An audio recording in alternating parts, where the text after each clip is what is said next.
बात नवाबों के शहर लखनऊ की हो या आगरा के ताज की, नोएडा की गगनचुंबी इमारतें हों या बात यूपी के बदलते लाइफस्टाइल की,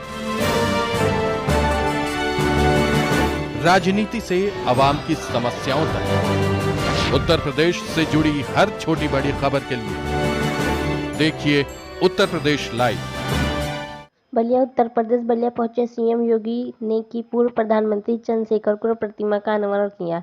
जिले की दी 75 करोड़ से अधिक की सौगात। बलिया में मुख्यमंत्री योगी आदित्यनाथ ने रविवार को उद्यान केंद्र में पूर्व प्रधानमंत्री चंद्रशेखर के प्रतिमा का अनावरण किया। सीएम योगी ने मंच से जनसभा को संबोधित करने के साथ ही जिले में 75 करोड़ 10 लाख रुपए की 46 विकास परियोजनाओं का लोकार्पण शिलान्यास भी किया। मंच से बोलते हुए योगी ने सबसे पहले पूर्व मंत्री चंद्रशेखर को श्रद्धांजलि अर्पित की और कहा कि चंद्रशेखर ने बलिया को एक नई पहचान दी है। उन्होंने कहा कि ऐसा कोई देश नहीं जहां चंद्रशेखर के प्रशंसक ना हो। मुख्यमंत्री योगी आदित्यनाथ ने हरी झंडी दिखाकर बलिया का मिर्जाचौर जाने वाले ट्रक को रवाना किया। वहीं 3 किसानों को भारत सरकार का प्रजनन प्रमाण पत्र प्रदान किया।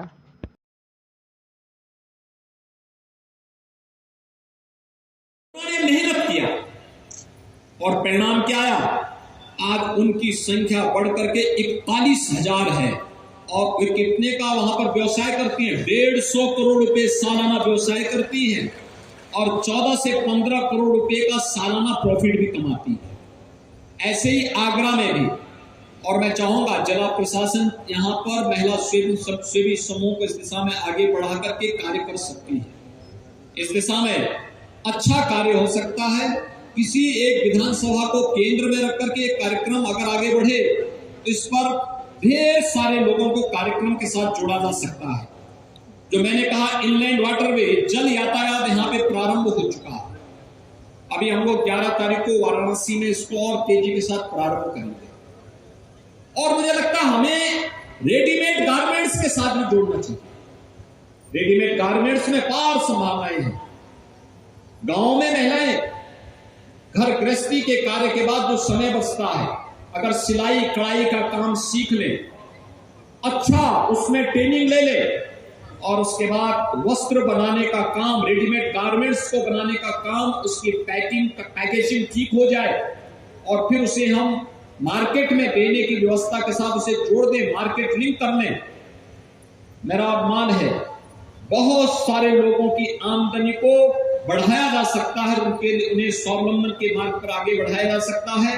बलिया में जो प्रयास प्रारंभ हुआ है यह अभिनंदनीय है। मैं इसके लिए यहाँ के जनप्रतिनिधियों को, जिला प्रशासन को हृदय से धन्यवाद देता हूं। भाइयों बहनों, एक साथ मुझे नई सरकार के गठन होने के बाद यानी दूसरी बार मुझे प्रदेश के अंदर मुख्यमंत्री के रूप में शपथ लेने के बाद तीसरी चौथी बार बलिया के अंदर आने का सौभाग्य प्राप्त हुआ।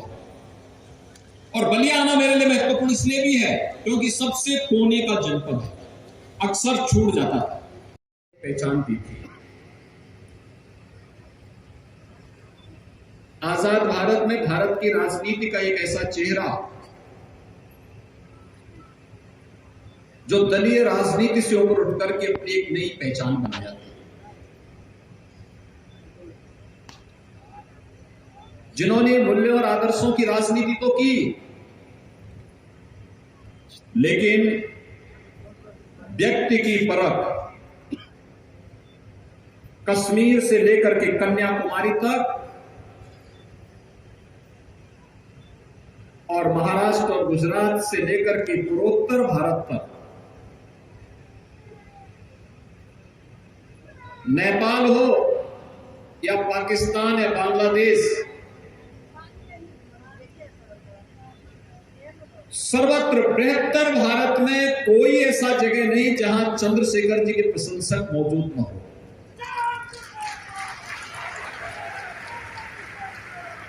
हर व्यक्ति के साथ संबंधों को बनाना और संबंधों का निर्वाह भी करना। मूल्यों की राजनीति की जब बात आती है, देश की आवश्यकता के अनुरूप उस प्रकार का कदम उठाने का साहस भी अगर किसी में था तो वह चंद्रशेखर जी में ही था।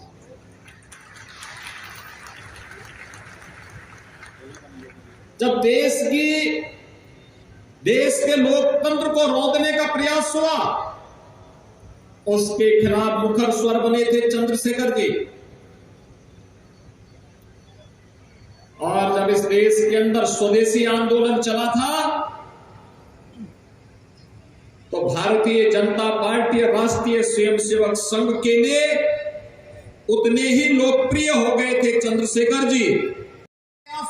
इनलैंड वाटरवे का उपयोग हो जाएगा, क्योंकि यहीं से वाराणसी का रूट भी जाता है। हल्दिया टू वाराणसी वाया बलिया होते हुए हमें बलिया के इस रूट का उपयोग करना चाहिए। हजारों नौजवानों को यहीं पे नौकरी और रोजगार मिल जाएगा। हजारों लोगों को यहां पे स्थानीय स्तर पर रोजगार और नौकरी मिलेगी। बलिया के नौजवानों को नौकरी और रोजगार के लिए प्रदेश और देश के किसी अन्य कोने में नहीं जाना पड़ेगा, बल्कि देश और दुनिया अपनी नौकरी और रोजगार के लिए बलिया के अंदर आने के लिए मजबूर होगी। इस प्रकार की परिस्थितियां बलिया के अंदर पैदा करने की आवश्यकता है और इसमें कृषक उत्पादक संगठन एक बड़ी भूमिका का निर्वहन कर सकते हैं। और मैं इसके लिए आह्वान करूंगा, एक अच्छी शुरुआत हुई है, इस अच्छी शुरुआत को और अच्छे ढंग से आगे बढ़ाने की आवश्यकता है। भाइयों बहनों, मैं पिछले दिनों यहां पर आया था, जब यहां पर एक कार्यक्रम के साथ मुझे जुड़ने का अवसर प्राप्त हुआ था और उस कार्यक्रम के माध्यम से हम लोगों ने यहां पर कुछ नए कार्यक्रमों को आगे बढ़ाने के लिए कहा था। और मैंने तब भी कहा था कि पर्यटन हमारे पास एक बहुत बड़ा माध्यम है। आपने इस बार काशी में देखा होगा, अकेले सावन के महीने में काशी विश्वनाथ धाम का दर्शन करने के लिए 1 करोड़ श्रद्धालु आए थे। 1 करोड़ श्रद्धालु का मतलब होटल का व्यवसाय भी खूब फला फूला, टैक्सी वालों को रोजगार मिला, जितने रेस्टोरेंट थे उनको मिला, और साथ साथ जितनी भी दुकानें थी, मार्केट था, इन सबको भी मिला, गाइड को भी मिला, पंडों को भी काम मिला, हर तबके को काम मिला। वहां पर एक साथ पूरी इकोनॉमी को बल देता है पर्यटन। और भृगु बाबा कॉरिडोर के बारे में भी जो बात यहां पर दयाशंकर जी ने और सांसद जी ने रखी है, और मैं चाहूंगा कि जिला प्रशासन को इसका एक प्रस्ताव बनाना चाहिए, इस कार्यक्रम को आगे बढ़ाना चाहिए। बड़ी संख्या में लोग आएंगे, पर्यटक आएंगे, इस दिशा में इस कार्यक्रम को आगे बढ़ाने में सरकार भरपूर मदद करेगी। दूसरा, स्वर्गीय चंद्रशेखर जी की जन्मभूमि इब्राहिमपट्टी में हॉस्पिटल को अच्छे ढंग से संचालित करने के लिए अभी मऊ की एक पार्टी इसको संचालन कर रही है।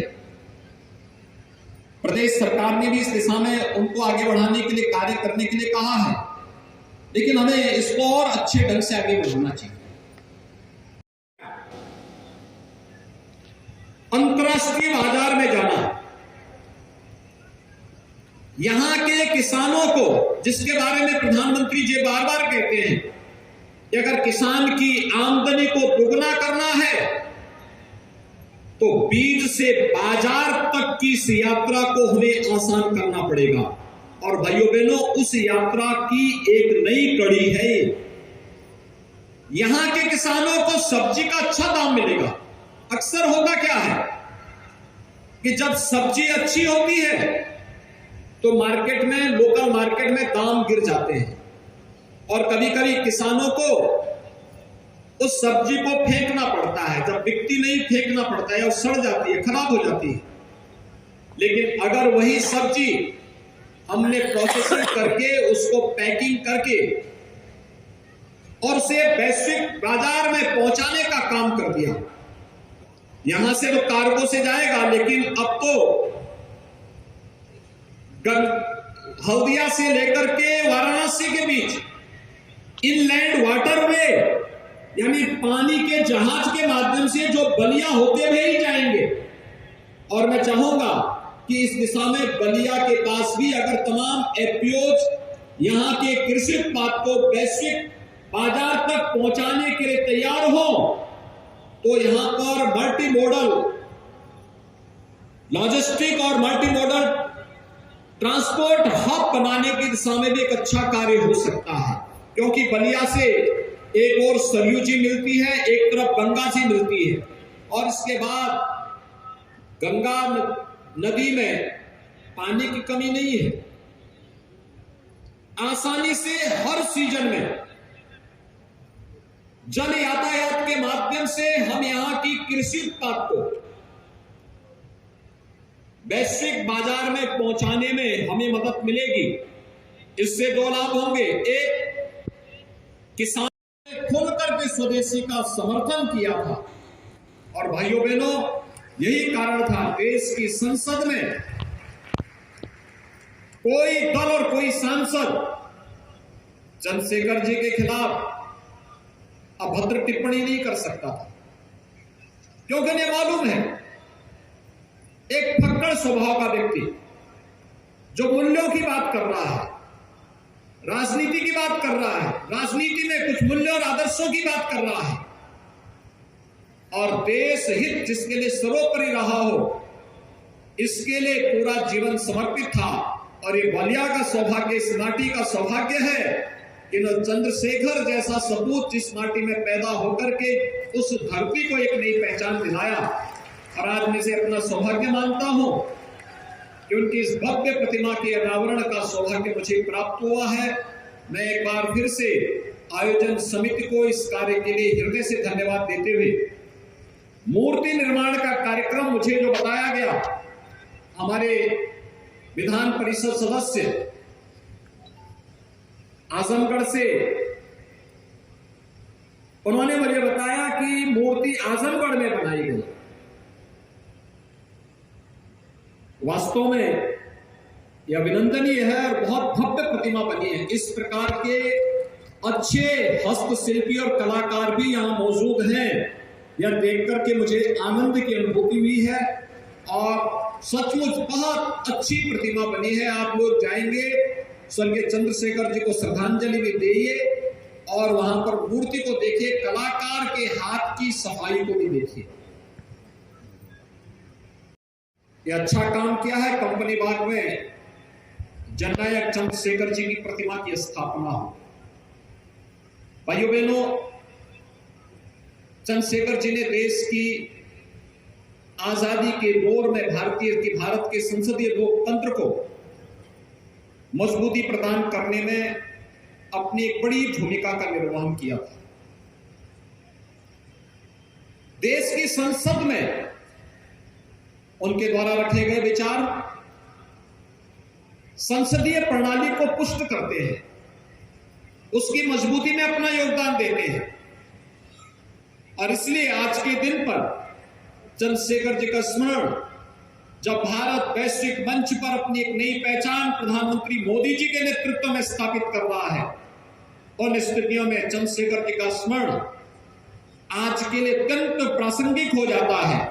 मैं इस अवसर पर जननायक चंद्रशेखर जी को प्रदेश शासन की ओर से विनम्र श्रद्धांजलि अर्पित करता हूं। भाइयों बहनों, आज कई प्रकार से महत्वपूर्ण है बलिया के लिए। बलिया, अब तक तो बलिया बागी स्वभाव के लिए जाना जाता था। आज से नहीं, ये हजारों वर्षों की विरासत है। लेकिन बलिया उससे भी अलग हटकर के अपनी एक पहचान बना सके, और उस दिशा से आज यहां पर एक नए कार्य का शुभारंभ हुआ है। बलिया में कृषक उत्पादक संगठन एफपीओस के माध्यम से अलग अलग किसानों के द्वारा जो सब्जी उत्पादन होगा, वह सब्जी दुनिया के बाजार में बिक्री के लिए जाएगा। अभी यहां पर एक ट्रक का मैंने शुभारंभ किया है। भारत सरकार के एक्सपोर्ट प्रमोशन मंत्रालय के द्वारा इस कार्यक्रम को आज यहां पर शुभारंभ किया गया है। मैंने देखा और दूसरा जनपद की आय भी बढ़ेगी और जनपद की आय के साथ साथ रोजगार का सृजन भी होगा। और जब हम जनपद की आय बढ़ाएंगे तो प्रति व्यक्ति आय बढ़ेगी और जीडीपी बढ़ने से जनपद की जीडीपी बढ़ेगी तो प्रदेश की बढ़ेगी। प्रदेश में जो $1 ट्रिलियन की इकोनॉमी बनाने का लक्ष्य प्रधानमंत्री मोदी जी ने दिया है, इस लक्ष्य को आसानी से हम लोग प्राप्त कर पाएंगे। और इसके लिए मैं बलिया वासियों को हृदय से बधाई देता हूं, उन कृषि उत्पादक संगठनों को जिन्होंने इस दिशा में अच्छा कार्य किया है, जिसमें दिदयम bio energy producer company Maharajpur Ballia, Murli Chhapra maize and banana farmer producer company, Revati progressive farmer producer company, इन सभी को आज यहां पर इस कार्यक्रम में भारत सरकार का पंजीकरण प्रमाण पत्र भी आज यहां पर प्रदान किया गया है। आपने देखा होगा मंच पे मैंने उनको एक एक प्रमाण पत्र भी उपलब्ध करवाए हैं। और मैं यहां के जिला प्रशासन से कहूंगा कि हमें इस दिशा में अन्य कृषक उत्पादक संगठनों को तैयार करना चाहिए। ये महिला स्वयंसेवी समूहों को आगे बढ़ाने के लिए बहुत अच्छा कार्य हो सकता है। महिला सशक्तिकरण की दिशा में, उन्हें स्वावलंबन की दिशा में आगे बढ़ाने के लिए इसकी बड़ी भूमिका हो सकती है और इस दिशा में हम सबको त्वरित गति से कार्यक्रम को आगे बढ़ाना चाहिए। और आज कार्यक्रम यहाँ पर संपन्न हुआ है और तमाम परियोजनाओं का, तो शिक्षा है, स्वास्थ्य है, पेयजल है, कृषि है, पर्यटन और सड़क से संबंधित परियोजनाएं हैं, इन सबके लोकार्पण और शिलान्यास का भी कार्यक्रम आज यहां पर संपन्न हुआ है। बलिया विकास की प्रक्रिया के तहत तेजी के साथ आगे बढ़ता हुआ एक प्रदेश का सीमावर्ती जनपद माना जाता है। इसके बाद बिहार की सीमा प्रारंभ हो जाती है। स्वाभाविक रूप से यहां का विकास हो, जितनी यहां पे प्रतिभा है, ऊर्जा है, जितना पोटेंशियल है, उसका भी हम लोगों ने बहुत कम उपयोग किया है।